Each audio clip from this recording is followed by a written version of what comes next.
Long before the first official coins were minted on its soil, the land we now call Estonia was a busy crossroads. People here were deeply connected to the wider world through ancient trade routes. These paths crossed forests and seas, linking the Baltic region with powerful empires far away. The earliest inhabitants, the Finno-Ugric tribes, did not use coins as we know them. Instead, they traded goods directly. Furs, amber, and wax were valuable items. They exchanged these natural treasures for things they needed, like tools, weapons, and salt.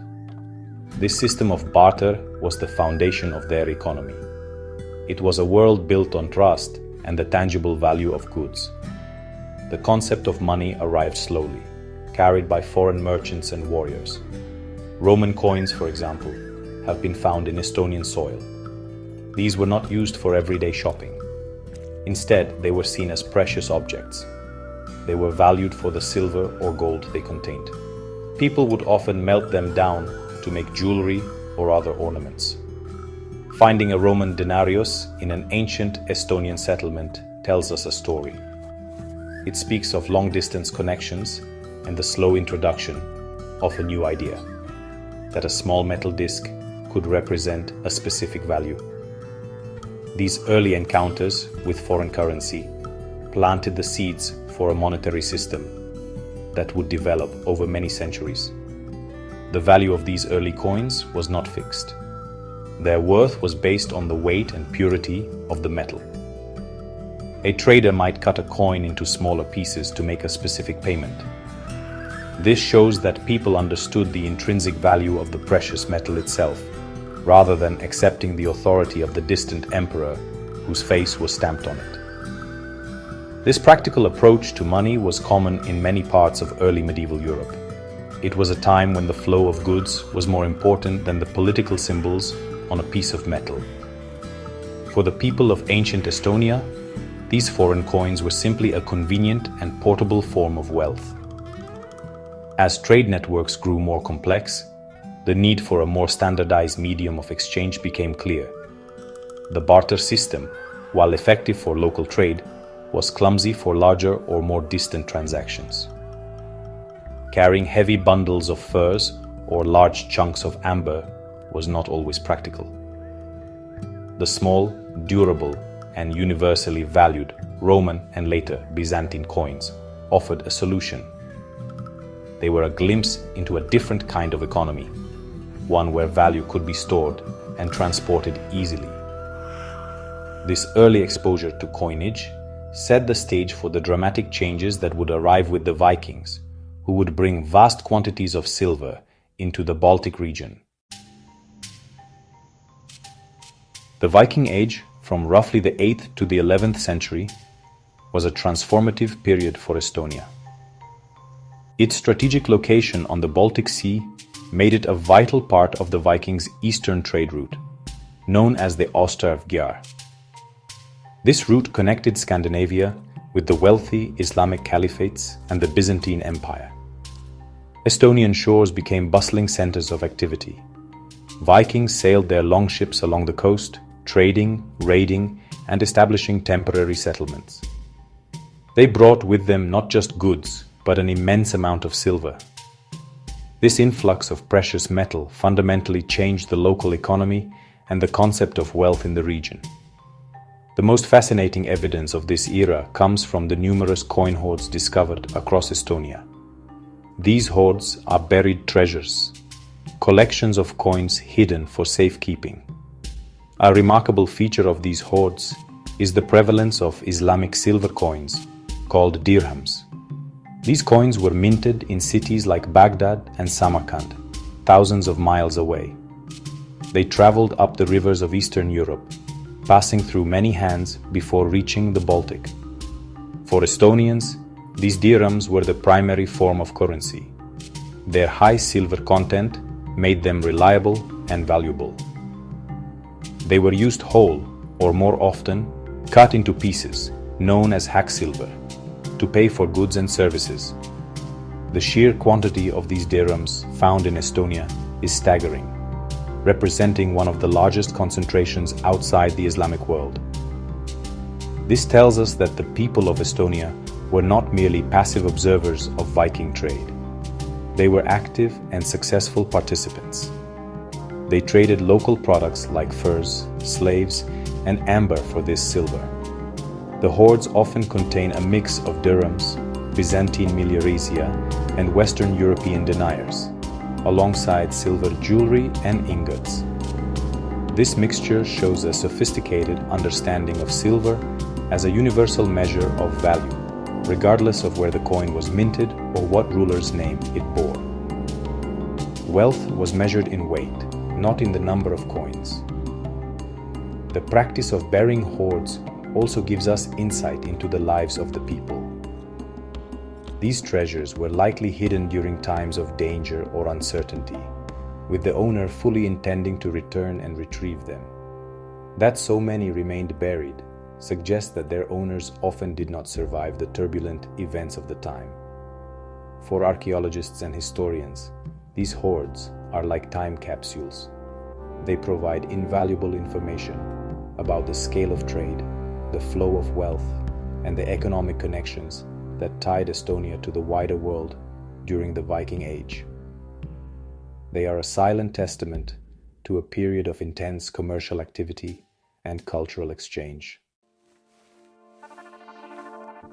Following the Viking Age, Estonia entered a new and challenging period. The 13th century brought the Northern Crusades, led by Germanic knights and the Danish king. This resulted in the conquest and division of the land. Northern Estonia came under Danish rule, while the south was controlled by the Livonian Order, a branch of the Teutonic Knights. Each new ruler brought their own administration, laws, and crucially, their own currency. The era of Islamic dirhams and hack silver faded away, replaced by the coinage systems of Western and Central Europe. This marked a significant shift from valuing metal by weight to accepting the authority of a minted coin. In the south, the Livonian Order and powerful bishoprics began to mint their own coins. Cities like Tallinn, then known as Reval, and Tartu or Dorpat, became important minting centers. The coins they produced were called artigs and shillings. These were based on the monetary standards of the Holy Roman Empire and the Hanseatic League, a powerful commercial and defensive confederation of merchant guilds. The designs on these coins were symbolic of their new rulers. They often featured Christian symbols like the cross or the coat of arms of the Livonian Order or a bishop. This was a clear statement of power, stamping a new identity onto the land and its economy. Meanwhile, in the Danish-controlled north, Danish coins circulated. The city of Tallinn, as a member of the Hanseatic League, also gained the right to mint its own coins. These local coins facilitated trade within the booming Hanseatic network, which stretched all across the Baltic and North Seas. The currency became more standardized, moving away from the old system of cutting coins into pieces. A shilling had a specific value, and people began to trust the stamp of the minting authority. This standardization was essential for the complex commercial transactions of the Hanseatic merchants, who dealt in grain, timber, wax, and other commodities on a large scale. This period cemented Estonia's place within the economic sphere of medieval Catholic Europe. The coins from this time tell a story of foreign domination, but also of economic integration and urban growth. While the local Estonian population was largely subjugated, the cities where these coins were minted and used became prosperous hubs of international trade. The shift from Eastern-influenced dirhams to Western-style shillings and artigs was more than just a change in currency. It represented a fundamental reorientation of Estonia's political, religious, and economic world, a change whose legacy would be felt for centuries to come. The decline of the Livonian Order in the mid-16th century created a power vacuum in the region. This led to the Livonian War, a long and devastating conflict involving several neighboring powers. When the dust settled, Estonia was once again divided. The northern part became part of the Swedish Empire, while the south briefly fell under the control of the Polish-Lithuanian Commonwealth. Each of these new powers sought to integrate its new territory by introducing its own monetary system. For the people living in Estonia, this meant adapting to yet another set of coins, rulers, and economic rules, a recurring theme in their history. Under Swedish rule, which would last for over a century and a half, the currency landscape changed significantly. The Swedish riksdaler, mark, and öre became the official coins of the realm. Mints in Tallinn and Narva produced coins according to Swedish standards, although they sometimes had local markings. The Swedish period is often remembered in Estonia as a time of relative stability and reform, especially in law and education. The monetary system reflected this order. The coins were well made and their value was relatively stable, which helped to foster trade and economic development.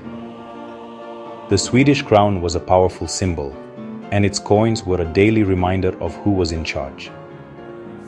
In the south, the brief period of Polish-Lithuanian control brought different coins into circulation. The Polish gross and Lithuanian currency were used in trade. However, this period was marked by constant warfare and instability, and the control was not as firm as Sweden's in the north. The circulation of coins was often chaotic, with Swedish, Polish, and even older Livonian coins being used alongside each other. This monetary confusion reflected the political turmoil of the times. People likely resorted to judging coins by their silver content once again, a practical response to an unreliable system of state-guaranteed values. Ultimately, Sweden emerged victorious, and by the 1620s, all of mainland Estonia was under Swedish control. This unified the territory under a single monetary system for the first time in centuries. The Swedish currency, particularly the copper plate money, large, heavy plates of copper stamped with their value, became a notable feature of the economy. This period solidified Estonia's economic ties to Scandinavia and Northern Europe. The coins from this era, bearing the likeness of Swedish kings like Gustavus Adolphus or Charles XII, tell the story of Estonia's integration into a powerful and expanding empire, an experience that left a lasting mark on its culture and institutions. The Great Northern War in the early 18th century marked another dramatic turning point for Estonia. The rising power of the Russian Empire, led by Peter the Great, challenged Swedish dominance in the Baltic. After a long and arduous conflict, Sweden was defeated, and in 1721, Estonia became part of the vast Russian Empire. This political shift brought about a complete overhaul of the monetary system. The Swedish riksdaler and öre were gradually replaced by the Russian ruble and its smaller denomination, the kopeck. For the next 2 centuries, the currency of the Tsars would be the currency of Estonia. The transition was not immediate. For many years, Swedish coins continued to circulate alongside the new Russian money. People were accustomed to the old currency, and it took time for the ruble to become fully established. The Russian government set up official exchange rates to manage the transition. Mints in St. Petersburg and Moscow produced the coins that now flowed into Estonia. These coins were stamped with the powerful symbol of the Russian Empire, the double-headed eagle. The portrait of the reigning Tsar or Tsarina, from Peter the Great to Catherine the Great, and finally Nicholas II, became a familiar sight in every marketplace and on every transaction. Life under the Russian Empire brought both challenges and opportunities. Estonia was integrated into a huge imperial market, which opened up new avenues for trade, particularly for its agricultural products and textiles. The port of Tallinn remained an important commercial center.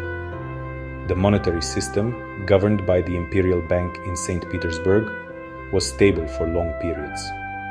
However, it also tied Estonia's economic fate directly to that of Russia.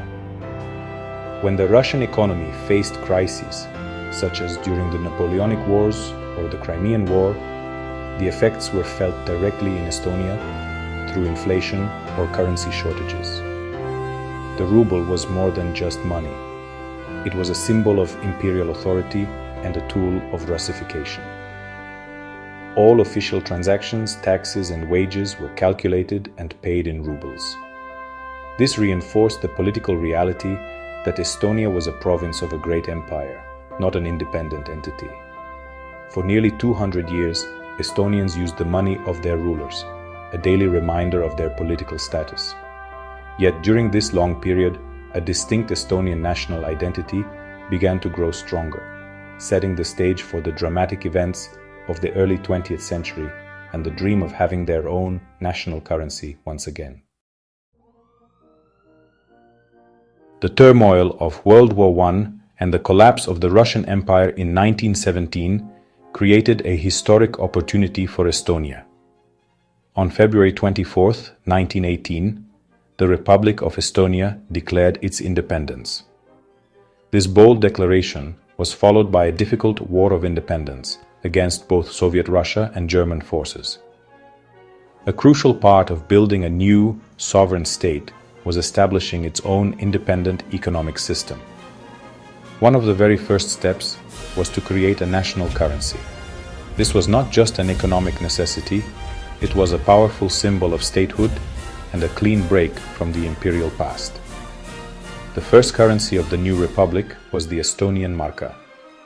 The introduction of the marka, named after the German mark, was done in haste and under difficult wartime conditions. The young republic had no reserves of gold or silver. The first banknotes were printed on whatever paper was available, and the quality was often poor. The early marka was tied to the German Ostrubel and Oberostmark, currencies left behind by the German occupation. The economy was in chaos, and the new currency suffered from massive inflation. Despite these problems, the marka served its purpose. It allowed the government to function, pay its soldiers, and assert its economic independence from its powerful neighbors. Recognizing the need for a more stable currency, the Estonian government undertook a major monetary reform in 1928. The inflated marka was replaced by a new unit, the kroon. The name kroon, meaning crown, was chosen to align with the currencies of Scandinavian countries, reflecting Estonia's cultural and economic orientation towards the Nordic region.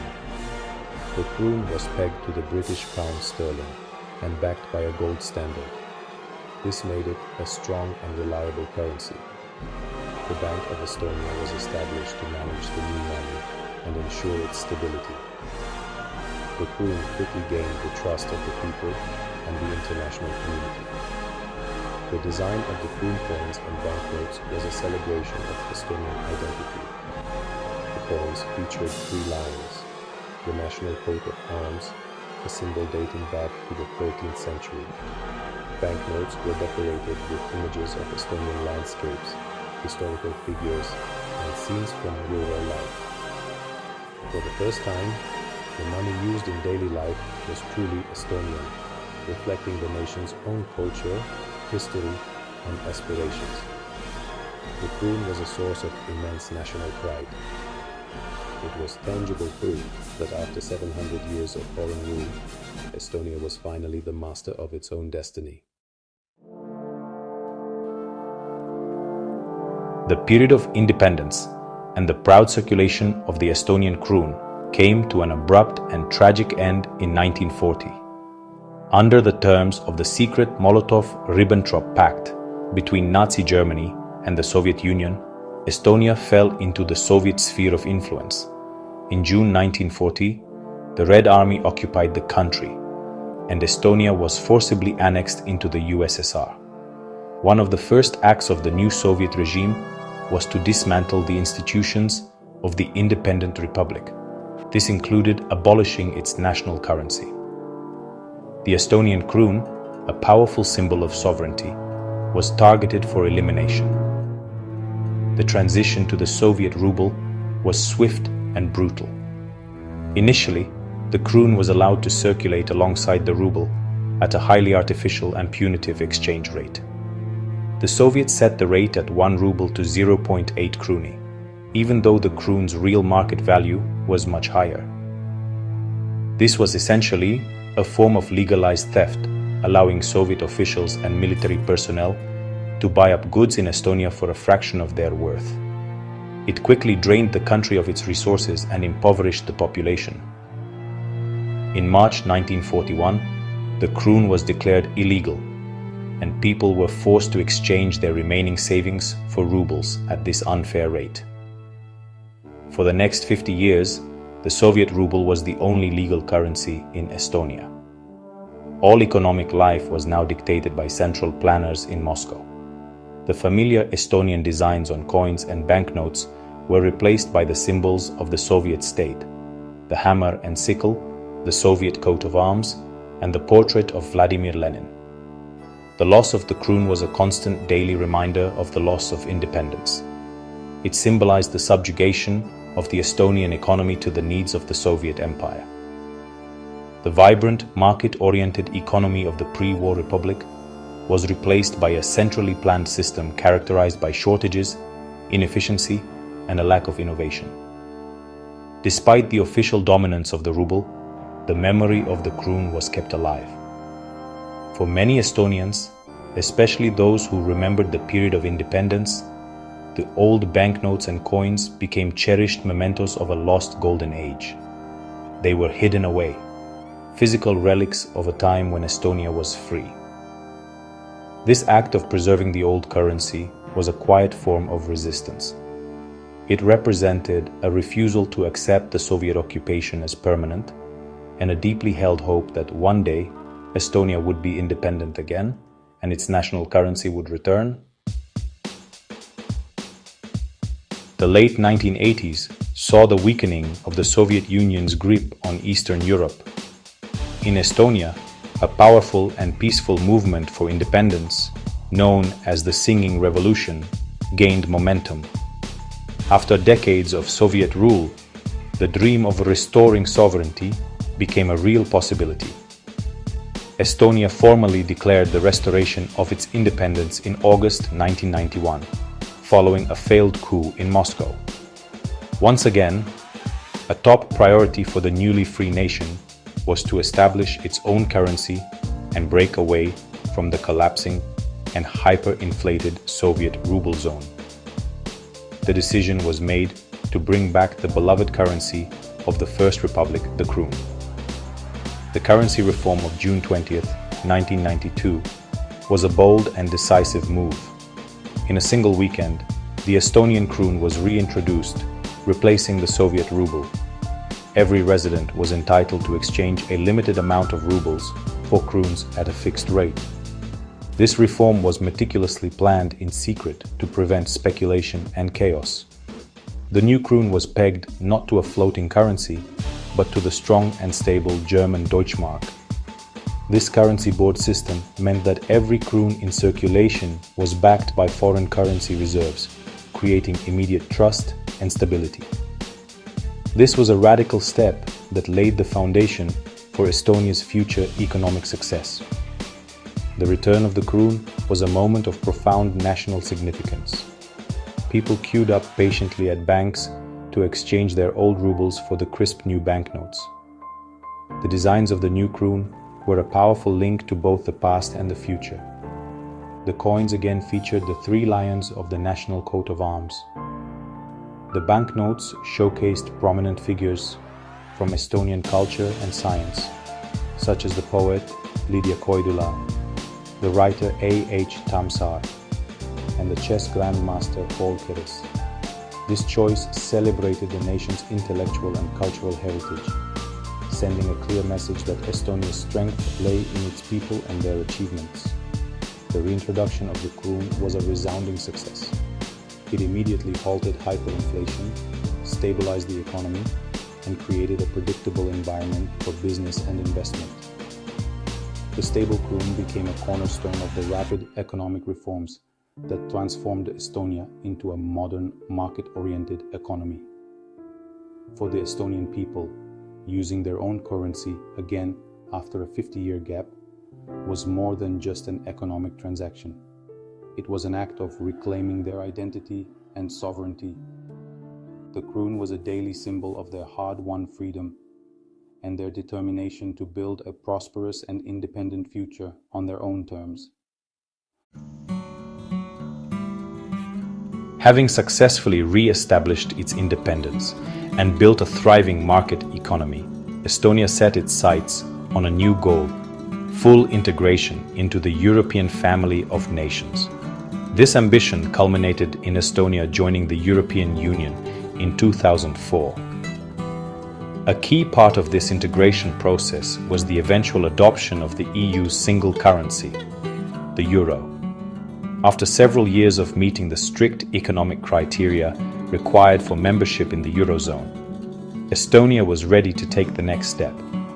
On January 1, 2011, Estonia bid farewell to its cherished kroon and officially adopted the euro. The transition from the kroon to the euro was handled with characteristic Estonian efficiency. A clear and fixed exchange rate was set, and a public information campaign ensured that everyone understood the process. For a period, both the kroon and the euro were accepted in shops, allowing people to gradually get used to the new currency. While there was a sense of nostalgia and sadness in letting go of the kroon, a symbol of reclaimed independence, the move was widely seen as a logical and forward-looking step.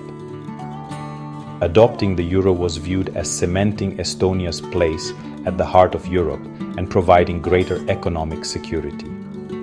As with all countries in the Eurozone, Estonian euro coins have a common side, used by all member states, and a national side, unique to the country.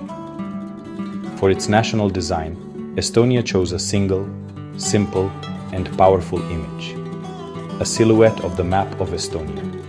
Below the map is the word Eesti, the Estonian name for the country.